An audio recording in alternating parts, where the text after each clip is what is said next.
kasih ya atas kesempatan yang sudah diberikan. Kami dari kelompok 6 perkenalkan, nama saya Raihatan Muhammad Alamsyah dengan 3 NIM akhir 087 dan beserta teman-teman saya. Saya Diwijaya dengan 5 bir 146.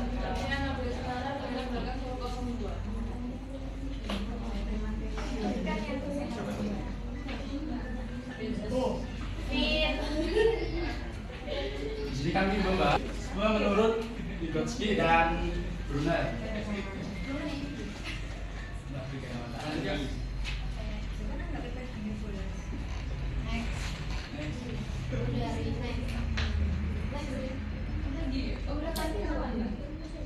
Baik, di sini ada pengertian dan sejarah menurut teori Vygotsky. Nah, pengertian teori Vygotsky yang belajar terjadi melalui interaksi.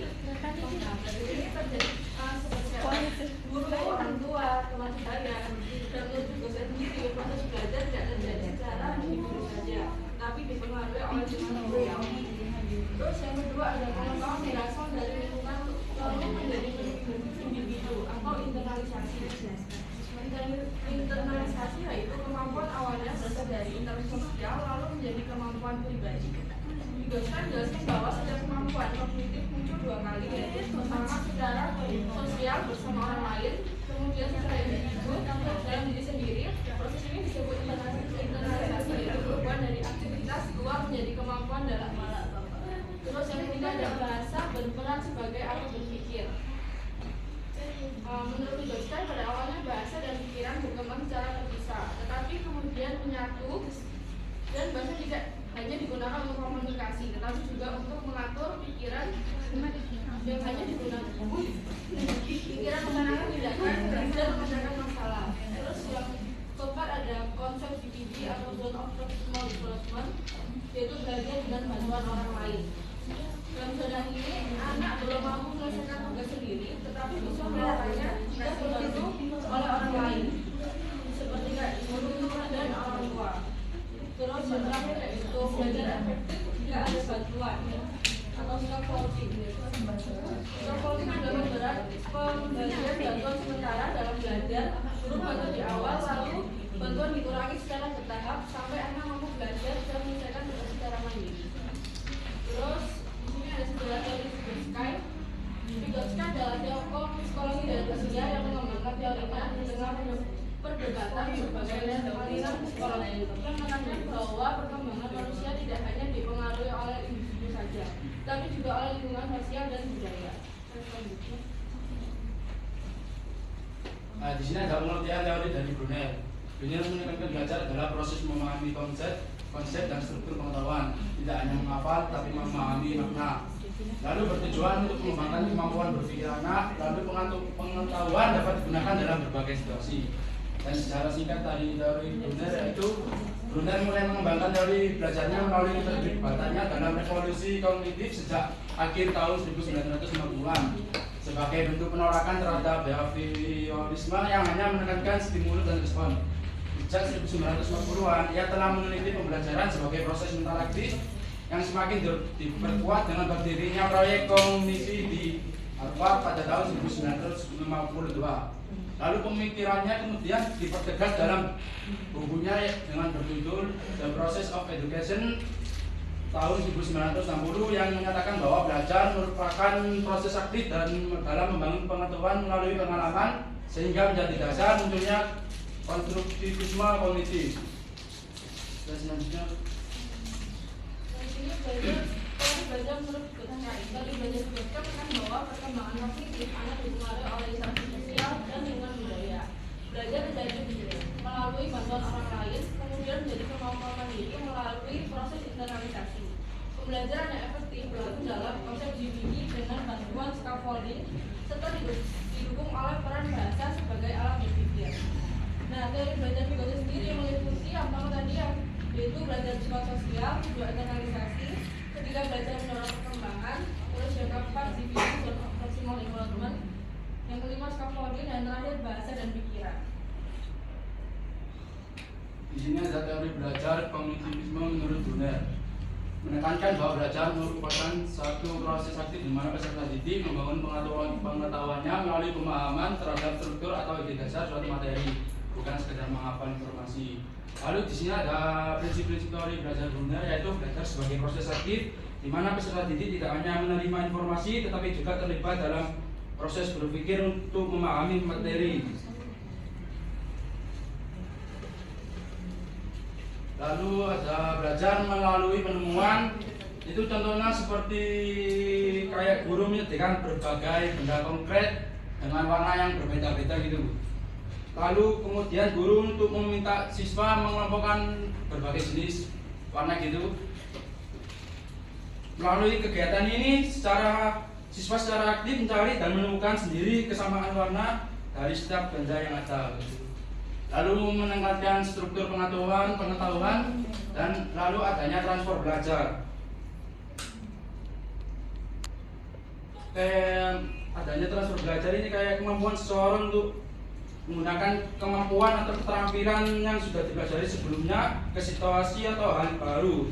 Contohnya itu seperti kayak siswa belajar matematika gitu, tentang penjumlahan matematika, lalu anak itu bisa menggunakannya saat menghitung uang belanjaan gitu. Lalu ada belajar harus menekankan pemahaman bukan juga hafalan. Lalu ada yang terakhir peran guru sebagai fasilitator. Di sini ada tahapan perkembangan menurut Vygotsky. Yang pertama, interaksi psikologis atau sosial. Nah, pada tahap ini kemampuan kognitif berkembang melalui interaksi dengan orang lain dan anak masih bergantung pada bantuan dibantu oleh guru, orang tua atau teman untuk memahami dan menyelesaikan tugasnya.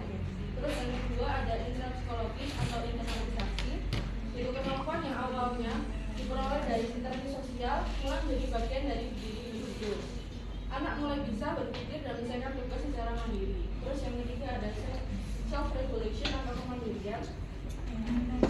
Nah, anak sudah mampu mengatur dan mengontrol proses dirinya sendiri. Dia bisa merencanakan, mengambil keputusan dan memecahkan masalah tanpa bantuan orang lain. Terus yang terakhir ada psikologi, jadi subjektif. Yaitu ada jarak antara kemampuan sendiri dan kemampuan yang bisa dicapai dengan bantuan. Pembelajaran yang paling efektif terjadi ketika anak berada di zona ini karena siap untuk berkembang. Lalu tahap-tahapan perkembangan menurut Brunner yaitu pada tahap perkembangan ini individu memahami lingkungan melalui tindakan langsung atau aktivitas motorik. Pengetahuan diperoleh dari pengalaman nyata seperti memegang, menyentuh atau melakukan sesuatu secara langsung. Dan ini ada 3 tahapan. Yang pertama yang aktif yaitu belajar melalui tindakan langsung dan benda konkret. Pemahaman diperoleh melalui gambaran atau kayak visual.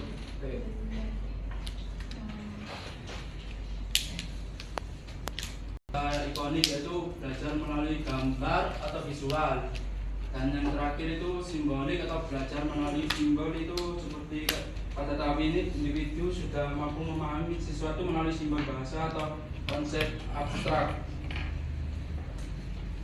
Karena pemikiran menjadi lebih kompleks karena tidak lagi bergantung pada objek atau gambar. Biasanya ada komen yang relevansi dalam Vygotsky. Yaitu pertama menekankan interaksi sosial, kedua generalisasi, ketiga peran bahasa, keempat pendiri, dan kelima mendukung pembelajaran belajar. Terus untuk relevansi teori Vygotsky sendiri, pertama mendukung pembelajaran kolaboratif. Nah itu seperti kayak kerja kelompok, terus diskusi bersama. Nah terus yang kedua ini membantu guru menyesuaikan pembelajaran. Nah, dalam prinsip ini membantu guru menentukan tingkat kesulitan materi sesuai kemampuan siswanya. Terus yang ketiga, mengembangkan kemampuan berpikir. Nah, peran bahasa dalam pembelajaran seperti diskusi atau presentasi membantu meningkatkan kemampuan berpikir yang tinggi. Terus yang keempat ada mendorong kemandirian siswa. Nah, proses bantuan yang bertahap itu membuat siswa semakin mandiri dalam belajarnya. Selanjutnya.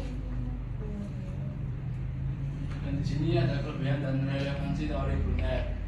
Kelebihan sendiri yaitu Brunel menekankan pemahaman konsep dan meningkatkan daya ingat, lalu mendukung transfer belajar dan sesuai dengan perkembangan siswa. Dan selanjutnya ada relevansi yaitu membantu memahami materi kompleks dan pembelajaran lebih bermakna dan aktif, lalu meningkatkan keterlibatan siswa, dan yang terakhir cocok untuk pembelajaran yang modern. Next.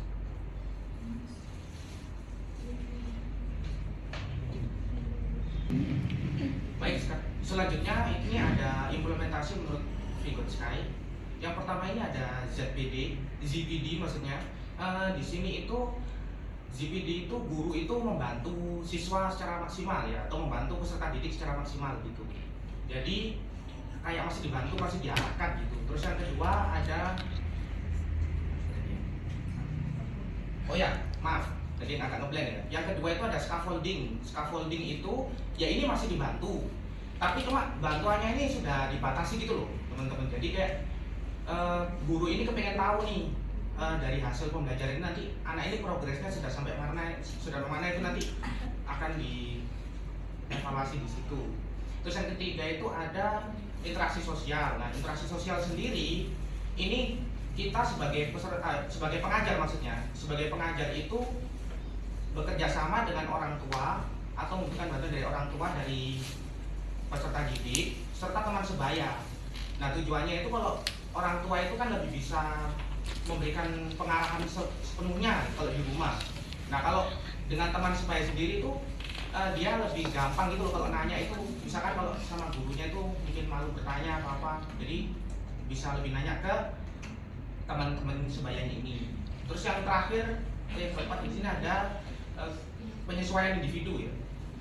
Jadi setiap siswa atau peserta didik, jadi kita sebagai guru atau pengajar itu nanti menyesuaikan dengan individu dari siswa tersebut, kebutuhannya seperti apa.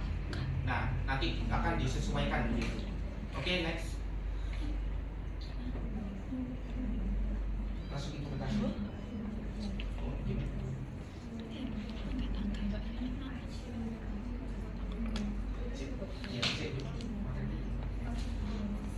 Sekarang ini implementasi kepada Brunner yang diterapkan. Yang pertama itu ada anektif.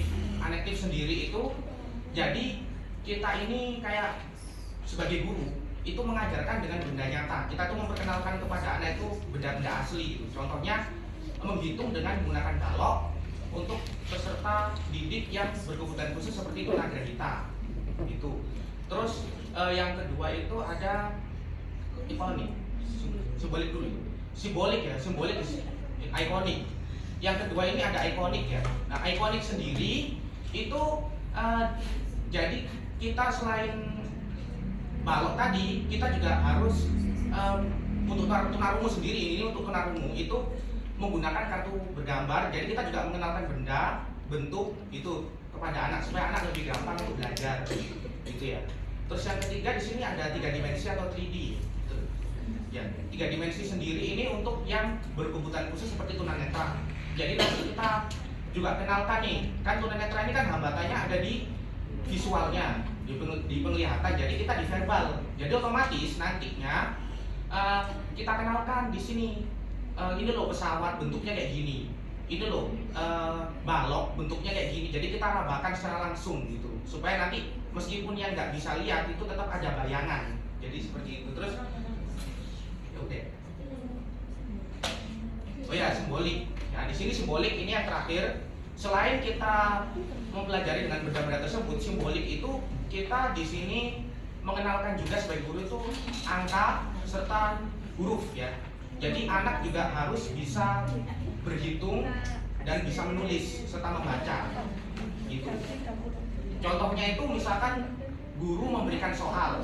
Nah, misalkan kalau anaknya ini kemampuannya masih belum gitu atau masih belum bisa gitu. Nah, di sini kita bisa terapkan scaffoldingnya. Jadi kita tetap bisa bantu di sini, tapi cuma bantunya kita itu dengan kondisi sudah terbatas supaya anak nanti bisa lebih mandiri dalam mencapai pembelajaran dan bisa lebih bisa memahami lah konteks pembelajarannya seperti apa. Oke, next.